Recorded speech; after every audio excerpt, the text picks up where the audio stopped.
Every year, 20 million people walk through the Iraqi desert in scorching heat, barefoot, some of them weeping the entire way.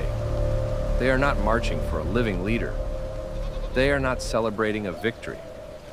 They are mourning a man who died 1,400 years ago. Karbala. The day that split heaven in two. Why does Karbala still make people weep? I don't mean tears of sentiment. I mean grown men, soldiers, kings, philosophers, poets, across 14 centuries, collapsing, breaking down, unable to speak. When the great German poet Goethe read about Karbala, he wrote verses about Hussein's courage. When the Indian nationalist leader Mahatma Gandhi was asked what gave him the strength to resist the British Empire, he said, "I learned from Hussein how to achieve victory while being oppressed." This was not a man who was Muslim.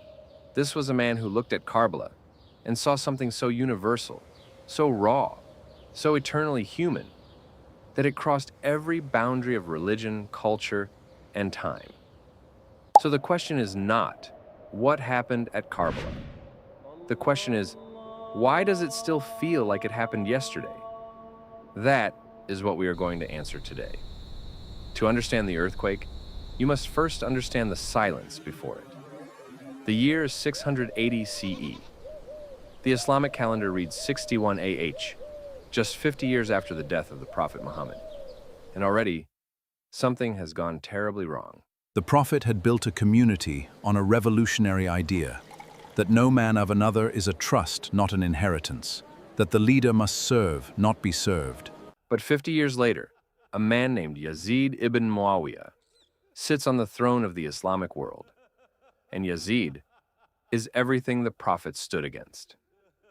Historical accounts, including those preserved by the great Islamic scholar al-Tabari, describe Yazid as openly defying Islamic law. He drank wine publicly. He kept pet monkeys. He taxed the poor while enriching his court. He was, in the eyes of many Muslims of his era, not just a bad caliph. He was a symbol of what happens when religion becomes a costume for power. And Yazid wanted one thing above all else: the public endorsement of Hussein ibn Ali.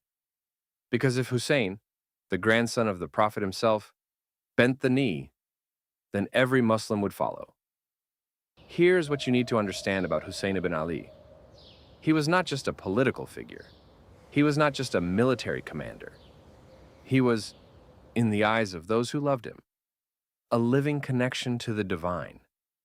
His grandfather was the Prophet Muhammad. His father was Ali ibn Abi Talib, the cousin of the Prophet, the door to the city of knowledge, as the Prophet himself reportedly called him. His mother was Fatima az-Zahra, so beloved that the Prophet would stand when she entered a room. When Hussein was born, witnesses reported the Prophet took the infant in his arms, whispered the call to prayer in his right ear, and the prayer of commencement in his left, as if, even then, he was consecrating this child to something eternal. There is a hadith, widely cited in Islamic tradition, in which the Prophet said, "Hussein is from me, and I am from Hussein." This was not just bloodline. This was spiritual lineage. So when Yazid demanded that Hussein's oath of allegiance be recorded, what he was really demanding was that the soul of the Prophet's mission be stamped with the seal of tyranny. And Hussein said no, not in anger, not in rage, in clarity. He left Medina. He left Mecca, abandoning his own Hajj pilgrimage midway, unwilling to allow the sacred sanctuary to become a battlefield. He moved north toward Kufa, in what is today Iraq, where thousands of letters had arrived from citizens begging him to lead them. He knew it was a trap. Those closest to him begged him to turn back. His half-brother Ibn Abbas, one of the greatest scholars of early Islam, pleaded with him. Muslim Ibn Aqil, his cousin and envoy, had already been captured and killed in Kufa. The road was closing, and Hussein kept walking. He kept walking because, as he told those who urged him to surrender, he said he would rather die standing than live kneeling. On the 2nd of Muharram, 61 AH, Hussein's caravan arrived at a barren stretch of land on the banks of the Euphrates River. The land was called Karbala.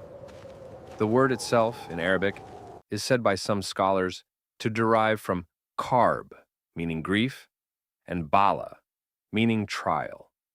Whether or not this etymology is exact, what happened there would make the name prophetic.